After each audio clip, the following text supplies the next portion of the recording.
Totoo ang chismis. Mas maganda nga sa personal, si NMAX version 3.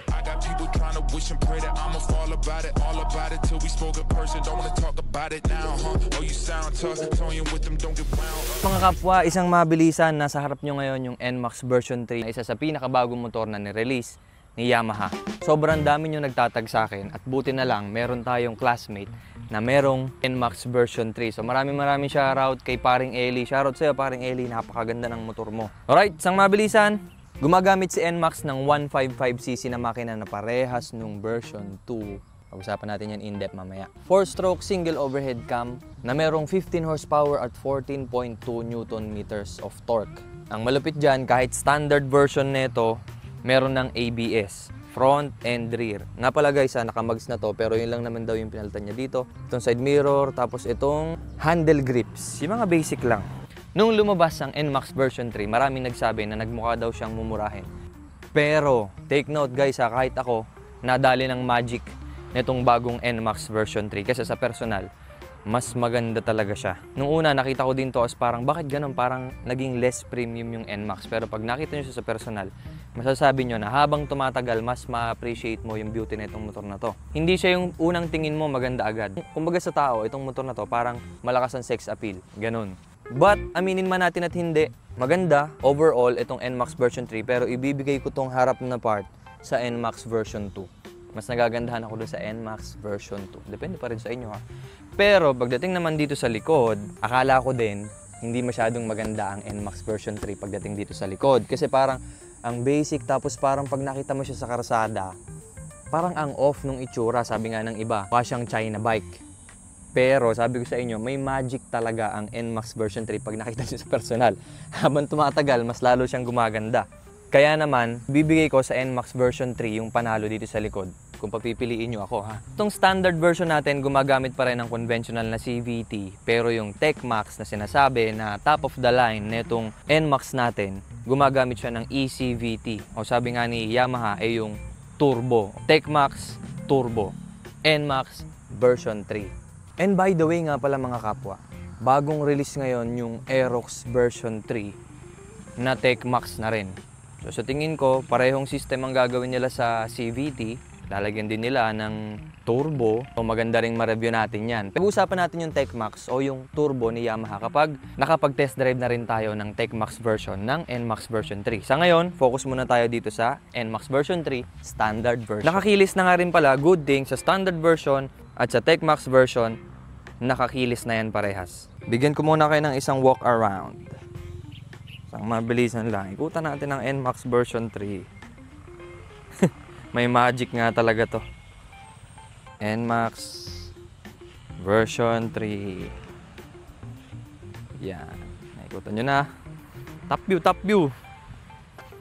POV, driver. Ayan, POV ng driver. Ganan. Ayan ang makikita mo. On natin. Yan. POV ng driver. Nice. Yung panel natin, new designed panel ni Yamaha para sa NMAX version 3. Traction control light, ABS, high beam indicator, check engine, idling start and stop, keyless eme, at saka coolant temperature. Dito naman sa gilid, fuel gauge, speedometer. Nandito naman sa pinakababa yung odometer niya, 5,200. Trip 1, trip 2, average fuel consumption, battery voltage, traction control on, trip meter. Yan, napipindot yan gamit itong pindutan na to. Single press lang siya. Gilid naman yung pinaka-indicator ng signal light niya. Ayos. Sa bandang kaliwa, nandito yung switch ng low beam and high beam. Wala siyang pass light, menu button, left and right, busina. Naman yung brake lever niya. Ang tigas Idling start and stop. Ito, kamote switch. Ay, sorry. Hazard switch pala yan. Ayan, starter. Brake lever. Bihis na bihis ang manubela ng NMAX. Balot na balot. Sila kasi yung isa sa mga nagpauso niyan, yung balot. Yung pinakang susian ng keyless. Keyless pero may sinususi ka pa rin. Okay, unang click, ayun yung fuel or seat. Pinit natin yung fuel. Ayun, naangat ang ating lalagyan ng gasolina. May lalagyan pa ng takip. Whoop. Seat. Yan. Kung makikita nyo, napakalawak nung compartment niya. Tingnan natin kung kasya yung helmet. Tingnan natin tong helmet natin kung kasya. Hindi kasya, guys. Ayan. Ay, hindi talaga. Hindi talaga. Siguro yung ibang helmet na maliit or half face, malamang sa malamang, shoot yan. Ay, meron pala tong... Uy, may ganun pala. Ayos. Meron siyang lalagyan dito sa Gedli na malawak din. Pasok na pasok ang buong kamay ko. Marami kayong mailalagay dyan. So ito, gloves na standard. Kasyang-kasya pa. Luwag na luwag pa. Uy! Type-C na USB port. Favorite ng nakararami. Dito naman sa kabila. Another compartment. Cellphone lang pwede mo ilagay siguro dito. O kaya yung mga cards. Ayan na yung dulo niya. Ayan na yan. Ang laki ng windscreen niya. Tapos ito yung malupit na angulo. Ayan kung mapapansin nyo. Pag ganun siya. Kaya hindi siya takaw bangga ng hangin. LED na lahat ng ilaw dyan. Projector lamp, high beam and low beam. Tapos signal light natin na LED na, left and right. So, kamukhang kamuka ng NMAX version 3, yung X-Max. Pansinin niyo yan, yung mukhang yan. Yan. Pati yung mismong tapalodo na yan. Ganon din ang itsurahin ng X-Max. Kapansin-pansin din at mahahalata natin na mukhang mataas talaga ang tindigan ng NMAX version 3. Kung pagmamasdan mong mabuti, parang nakatingala yung ulo niya. Malaki kasi yung gap between yung headlight at saka yung tapaludo. Meron siyang angulo na parang sakto lang naman at meron siyang angulo na talaga mapapansin mo yung taas. Alamang siguro, ibinasin nila yung forma ng NMAX version 3 sa X-Max. Comment your thoughts kung ano pa sa tingin nyo yung nagre-resemble ng X-Max dito sa NMAX version 3. Yung busina, napakalaking travel ng shock, telescopic, disc brake front, disc brake din sa rear na merong ABS. So IRC, yo, shoutout IRC, oh. Size niya 110/70/13, 130/70/13. Syempre liquid cooled. Lahat na naman ng lumalabas sa motor ngayon, puro liquid cooled na. Pero pala dun sa Navi, no? Halos lahat pala. Sa fairing naman, depende na lang sa inyo. Sa design kasi, depende talaga sa taste nyo kung anong pipiliin nyo. Ito ay glossy, ito naman ay matte. Matte white na parang hindi ko maintindihan ang kulay. Tapos ito naman, wala akong dala! Shoutout na layo, shoutout sa tropa. Ayan. Ito glossy, ito naman ay matte. And then may parang leathery ang itsura dito, pero hindi leather, plastic siya. Yun namang footboard natin, lapad. May relax position. Position 1, position 2. NMAX na logo. Angas, simple lang. Walang decals. Yamaha emblem. Blue core na sticker. Handang upuan naman. Ayan. Katulad ng mga standard na upuan natin na lumalabas. Ganito. Yung TechMax, iba upuan nun. Pero this will do. Wala naman ako reklamo dyan. Maganda pa rin naman yan. At saka napakalapad ng upuan niya. Bandang likod, nandito yung tapaludo na napakalaki. Which is good thing para hindi tumalisik sa likod ng sakay mo. Yung shock sa likod, nakadibaso na yan. Basic lang, pag sinabing nakadibaso, mas maganda ang suspension. Lalo na dito sa likod. Hindi naman maglalagay si Yamaha ng peking baso. Kaya mas maganda ang absorption niya, yung mga rebound, etc. Overall, mas maganda ang suspension na merong baso. Meron siyang mini detail dito na baka hindi napapansin ng iba. Pero ito, kakaiba yung finish niya dito sa ilalim. Para may mga pattern siya dyan na kakaiba. Tulad nito. Ayan, may pattern siya dyan. Namiss kong mag-vlog ng ganito. Siyempre, tindig check. Yan yung itsura ko dito sa NMAX version 3. Yan. Yan ang tunay na upo ko dito. Kapag sa gitna ako umupo, ganun ang paa ko. Sakto lang. Ang height ko, 5'6". Minsan 5'5". Pero sakto lang sa akin. Filipino height friendly to. Tinan nyo kung bagay sa atin yung NMAX version 3. Laki ng liko. Nice. Laki ng liko nito. Grabe. Halos pumantay na yung halos pumantay na yung manibela dito sa gitna. Ayos. Ayan, tindig ko dito sa NMAX version 3. Ang dali niya ring i-maneuver. Ayos. Let me know your thoughts. Bagay sa atin ng NMAX version 3. Panahon na ba para gumit tayo ng scooter? Sound check.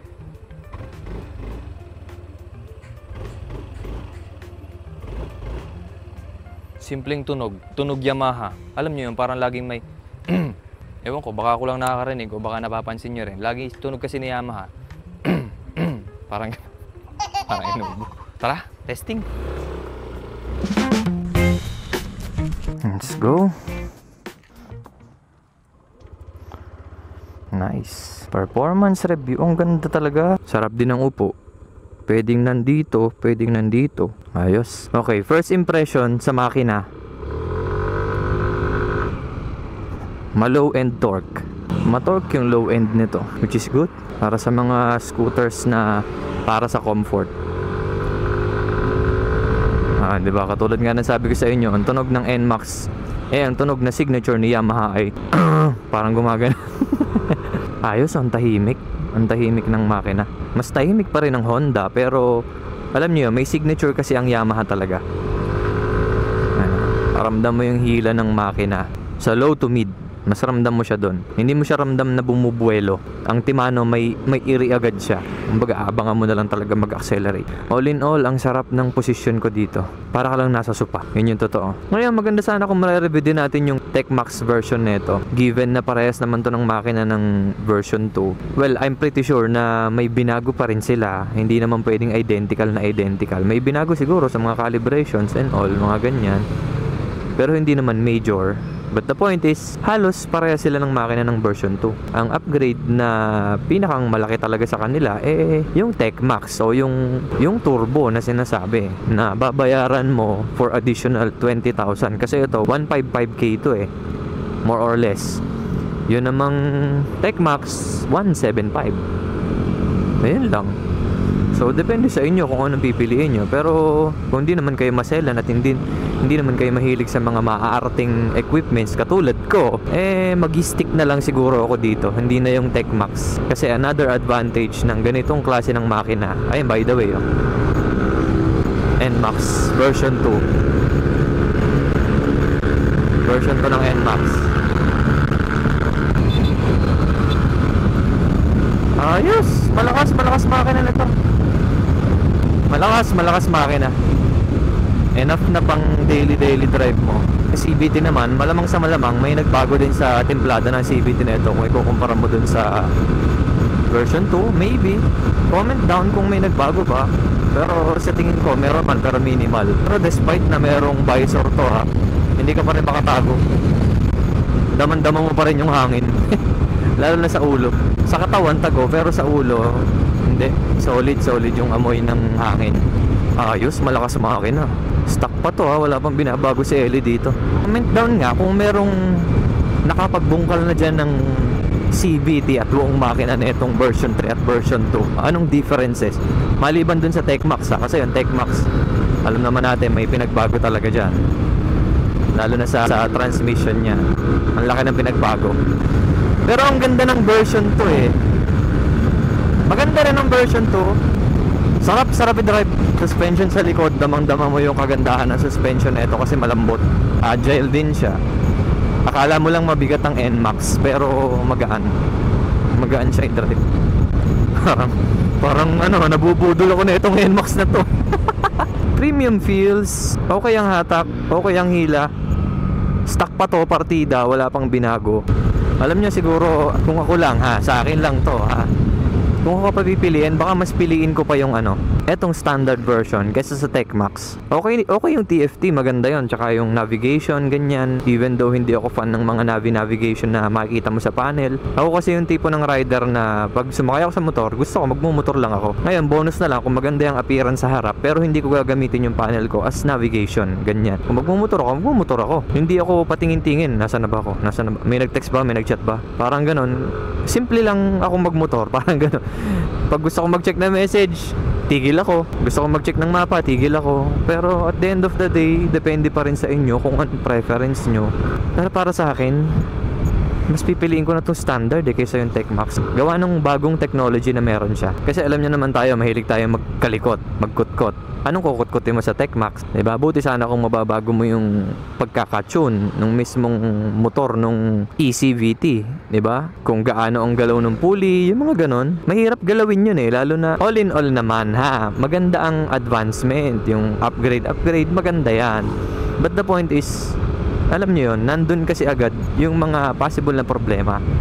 Yung mga conventional na CVT natin, ano na yan eh, alam na yung mga fix, alam na yung mga issue, alam na kung paano gawin. Yun ang advantage ng mga conventional na CVT. Ang disadvantage naman ng TechMax o yung turbo, di umano, ay yung serviceability niya, yung pagiging accessible ng mga pyesa niya. Mahirap kalikutin yun, napaka-intricate kumbaga, lalo na ngayon pa lang natin na ma-master ang mga CVT, mga FIs, tapos dumagdag na technology yung TechMax, di ba? Good thing yan kasi may advancement at sana maraming mas maengganyo pa na mag-explore sa mga FI at saka yung mga bagong technologies na yan. Kaso nga lang, ang problema kasi sa atin, ultimong tuner na lang itinatago pa eh. Ultimong tuning equipment, hindi ka makakakuha hanggat di ka distributor. Parang ganun. Hindi ko alam. Pero yung mga basic na mga aparatos na dapat accessible na sa lahat, hindi eh. Comment down nga kung san meron dyan na nagbibigay o nagbebenta ng software na pang-tune, laptop tuning ng mga racing ECU natin. Tingnan natin kung free o hindi. Kasi ganun din naman eh, hindi mo naman matutune ng maayos ako, hindi ka naman marunong mag-tune, di ba? Kaso nga lang, ang nangyayari parang pinuputol natin yung possibility na mag-explore yung tao. Magkamali man, di mali. At least matututo, di ba? Sasabihin naman ba, mag-aral ka muna kasi bago ka matuto na nandun na tayo. But the point is, sana maging accessible. Simpleng tuner lang, di ba? Malaking bagay na yun. Mag-adjust ka lang ng air fuel, ignition timing, di ba? Yung mga gano'n. Basta yun, all in all, magandang advancement. Nga pala, di ba na nabanggit yung mga wheelbase, etc. Kasi alam niyo naman, hindi naman tayo fan ng mga gano'n. Kasi isa lang naman ang tatanong yung mataas ba yan? Mataas ba yan? Hindi. Sakto lang siya. Sakto lang. Yun lang. Mga dimensions, kung interesado kayo, nag-research na lang kayo. Yung behavior nito, feeling ko kayang-kaya niya kahit dalawa yung sakay. Basic na basic sa kanya. Ganda performance. About fuel efficiency naman, hindi naman ako crucial din tumingin ng mga fuel efficiency kasi nakabili ka nga ng NMAX, tapos gusto mo tipid sa gas. Parang ganun. Sakto lang siya. Given na fuel injected, hindi ka na magsisisi sa fuel consumption na yan. Hindi naman nagdadalayo yung mga yan. Maliban na lang kung 125 yung i-compare mo dito sa 155cc, mas matipid talaga yung 125. Pero given the performance boost na makukuha mo dito, di ba? Ang laki. Ang laki ng makukuha mong performance dito. Brake test, walang tao sa likod. Brake test tayo. Lakas ang preno. Lakas ang preno. Guys, hindi na rin ako mag-acceleration test. Alam nyo, pag sinabi ko ng malakas yung makina, malakas. Hindi naglalalayo yung mga 155, 150cc na lumalabas ngayon. PCX NMAX version 1, version 2, PCX 1, 2, 3, PCX na road sync. Hindi naglalayo yung mga yan. Maliban na lang sa ADV. Ang ADV medyo mabagal pa eh, kasi calibrated siya para sa low end torque. Pero makina ni NMAX, hindi mo siya ramdam na bumubuelo. Antimano, bibigyan ka niya ng power. Let me know your thoughts. Kung ano sa tingin nyo yung mas pipiliin nyo. Mas gusto nyo ba yung bagong technology?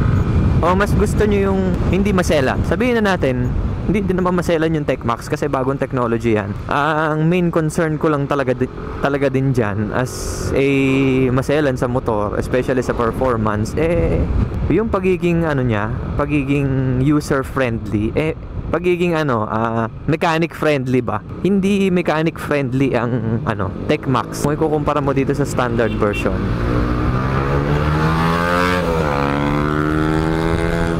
hindi siya customization friendly. Isipin mo paano ka magpapalit ng mga niya. Paano mo papalitan yung actuator nung TechMax? 'Di ba? Makapagpalit ka siguro ng clutch spring at saka ng clutch lining, pero hindi ka makapagpalit nung mismong nandito sa drive phase niyan. Hindi mo mapapalitan. Mapapalitan mo siguro ng mga angle, pero nagiging limited ba yung mga nagiging limited yung mga changes na pwede mong gawin.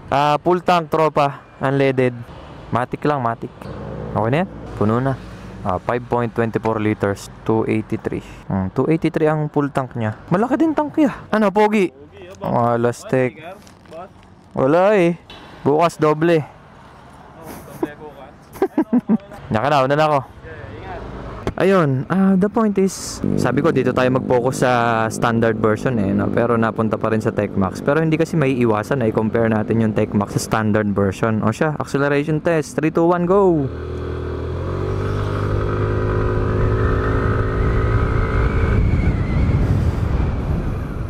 Naging brake test na lang.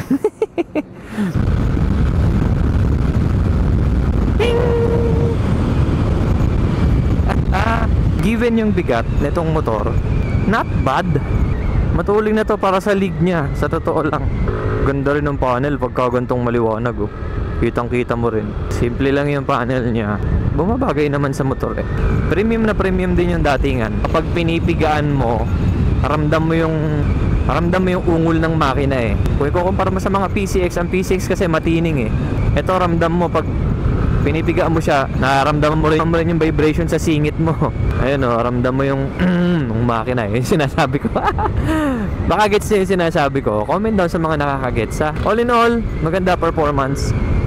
Hindi kayo magsisisi, hindi kayo kukulangin sa power dito sa NMAX version 3. Kung gusto nyo may reviewin tayo dyan soon, mag-comment lang kayo mga kapwa. Alright, isang mabilisang natapos na natin yung mabilisang review natin. Kung di ka pa nakasubscribe, mag-subscribe ka para sa susunod na videos, updated ka. Kung ano man yung susunod na motor na i-reviewin natin. Shoutout kay Hong, ay maraming shoutout ulit kay paring Eli. Shoutout sa'yo kaibigan. Maybe yung iba will prefer yung TechMax kasi gusto nilang ma-experience yung bagong technology. Depende na sa kanila yun. Pero at the end of the day, meron pa rin pipili nung basic lang na kumbaga parang alam mo na kung paano ayusin, hindi maselan, yung mga ganon. Pareho naman sila maganda, pero sulit ba yung upgrade na ginawa for 20,000? Sa tingin mo ba yung performance difference nun ay sobrang significant? And another thing na hindi ko pala na-mention kanina, by the way, yung TechMax, sunod na video, pag-uusapan nga natin yung in-depth. Marami pa akong mga hindi nasabi tungkol sa TechMax, tsaka dun sa mga bagong features ng bagong NMAX. Marami pa akong hindi nasabi for sure. Pero isa sa nakita kong problema nung may pinipindot na shifter, sa tingin ko parang magiging hazard siya kung hindi ka sanay.